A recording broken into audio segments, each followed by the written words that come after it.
Hey everyone, welcome back to our third and final episode on how to get your dream job. Up to this point, we've shared a little bit about how to find that job and also how to nail that interview. Today we're going to be talking about how to stand out in the workplace once you do get that dream job. It's one thing to get the job, but it's another thing to keep that job. So I don't know about you guys, but I love grabbing tea or coffee with a friend, so I'm gonna grab Aaron and we're just kind of a discussion about how you can be a key player in a functioning team environment. So stay tuned. Hey, yo.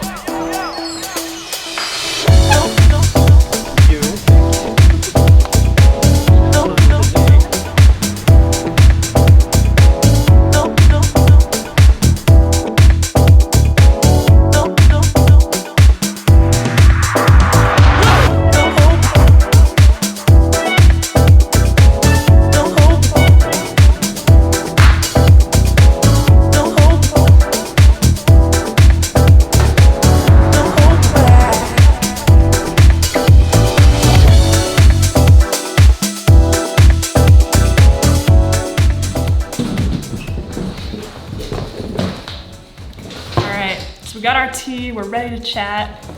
What kind I got boba.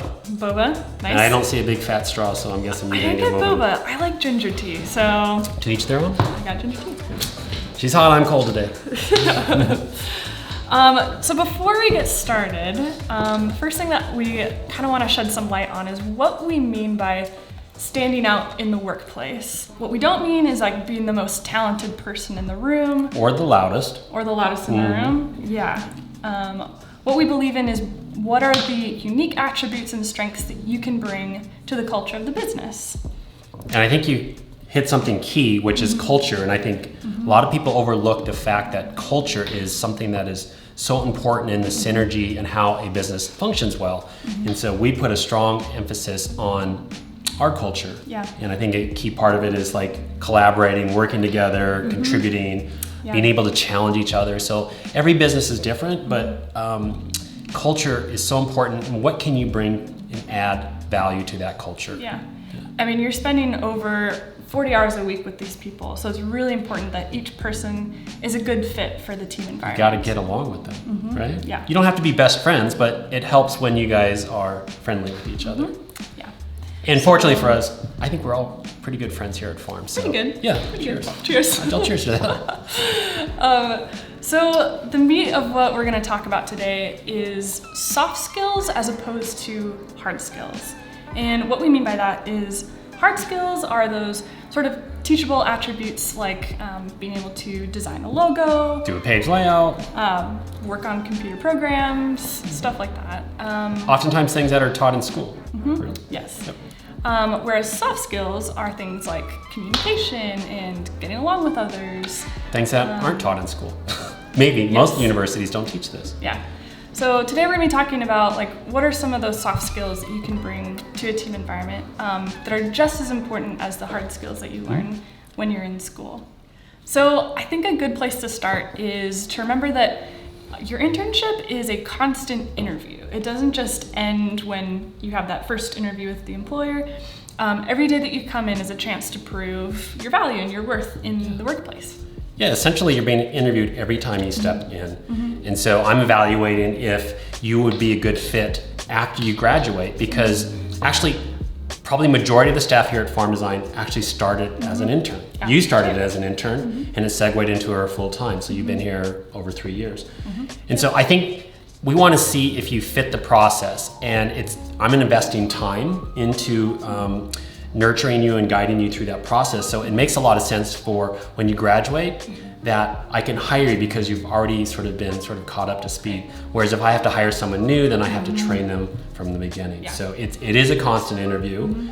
And so I think it's important to you always need to bring your A game. You always have to bring your best foot forward when you show up for every internship. Yeah, totally. I think another great thing during your internship is to continue the conversation. So I remember when I was interning here, I really loved my experience, and I brought up a conversation with Aaron and said, hey, I love working here, and is there any way I could like extend my internship or And you caught me a little off guard keep when you did that. working? Yeah, I was super nervous. Yeah. No, I think that was really good because I think at the time we were at sort of full capacity. I wasn't really looking to hire anyone else, and I knew your internship was ending. You brought that point up, like, could you possibly extend it? You took the initiative. And I think I asked if I can sleep on it. And the next, I guess during that duration, I realized it was gonna be a great loss to not keep you on board. And so we made a point to like find a spot for you, and we carved that out because you fit the culture very well, you contributed, you did all those things, you checked all the boxes, but you needed to put it on my radar, and I think that was the thing that sort of made it work for both of us. Yeah. So bringing that up is a really great way to put your foot in the door and just start that conversation for future opportunities. So don't wait for the business owner or the company to ask you if you want to continue to stay on, because sometimes, like me, like you're busy and it doesn't really hit your radar, and so be proactive, like you. Yeah. Okay. So something else that I've learned working here is that you can actually stand out by not making it all about yourself. And this sounds kind of counterintuitive, but you can stand out more by being a team player as opposed to standing out based on your own merits.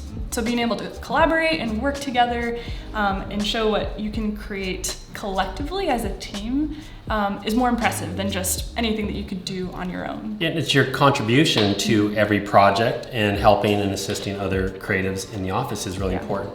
Because I think creative directors and owners, whether you know it or not, they know all the sort of the minutia and the happenings in the office. So they know what you're doing and how you're contributing. So even though it's minuscule sometimes, or you think like maybe that's not even on their sort of radar, it is. And so it doesn't, you don't have to stand out by being that sort of that superhero, the largest one.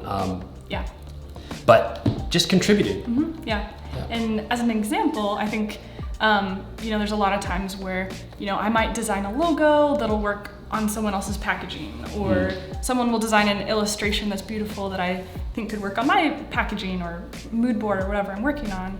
And it's those, being able to collaborate, it's so much more exciting to be able to produce work where we all get to contribute to it equally. And I think one thing I remember is that I think you came in like 2 days a week as an intern. And I think there became a point in the internship when the days that you weren't there, the entire team felt like there was a void.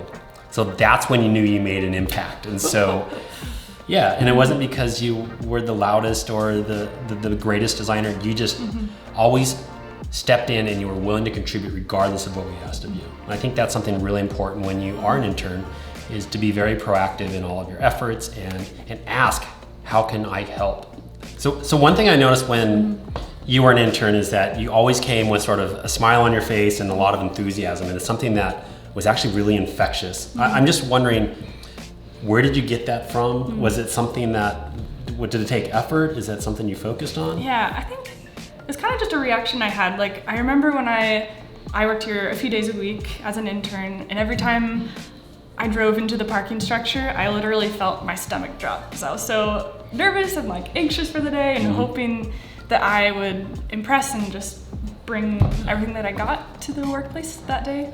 And so, yeah, I don't know, it was just something that kind of came out. And it showed, and it really showed. And not only did it show, and it sort of, everyone else sort of caught that energy, but I think it just energized all of our work. And so I think part of those soft skills that we talked about, and like how do you contribute to the culture, it's those little nuances, whether you think it or not, are so important. I put so much more value on that than on if you design an amazing logo. So I can teach those sort of hard skills that we talked about, but those other things, I think those are hard to teach. But those are things that I think as an intern you need to be mindful of, because a lot of students put a lot of weight on that. So that concludes our series on how to get your dream job. And remember, the importance of an internship is really that first stepping stone in really your career. So take full advantage of it, and hope you got a lot of great content out of this series. Yeah. So if you enjoyed this content, you can hit the like button, and we always look forward to seeing new content or comments from you guys, so put that in the box below. And if you'd like to join our tribe, you can hit subscribe. And remember that life is always better when you do good work. Yes. Cheers. Cheers.